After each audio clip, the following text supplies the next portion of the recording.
Welcome. It's story time. Cozy up, turn down the lights, and settle into wind down. Whether it's a classic tale, a forgotten piece of history, or a lesser-known gem, you're in for a relaxing escape. So grab a blanket and let the stories take you away. Don't forget to subscribe for your next cozy adventure. In the dismal year of 1705, Margorie McCall, an Irish woman, succumbed to a fever, or so everyone thought. In their haste to prevent the fever from spreading, her family buried her in Shankill Cemetery, taking little time to consider that Margorie might not be entirely dead.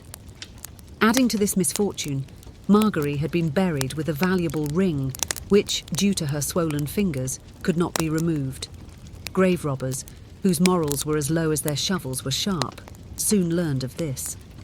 That very night, before the earth had even properly settled, these unsavoury individuals set to work.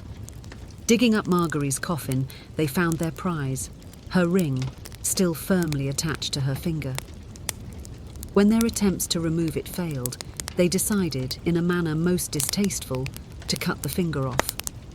As soon as the blade made contact, Margorie, who had been in a coma, a term here meaning a sleep so deep it is often mistaken for death, sat bolt upright and screamed. This, as you can imagine, was not in the robbers' plans. Some say they dropped dead from fright. Others insist they fled, vowing never to touch a shovel again. Margorie, meanwhile, climbed out of her grave and walked home. When her husband John heard a knock at the door, he said, "If your mother were still alive, I'd swear that was her knock." Upon opening the door to find his very much alive wife, still in her burial clothes and bleeding from her finger, John did what any sensible man might do. He dropped dead on the spot. He was buried in the very plot Margorie had vacated.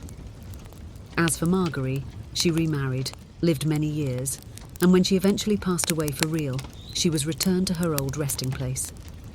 Her headstone reads, "Lived once, buried twice," which one imagines is an understatement. Welcome to Repository of Stories, your hub for classic tales, short stories, historical facts, and lesser-known gems.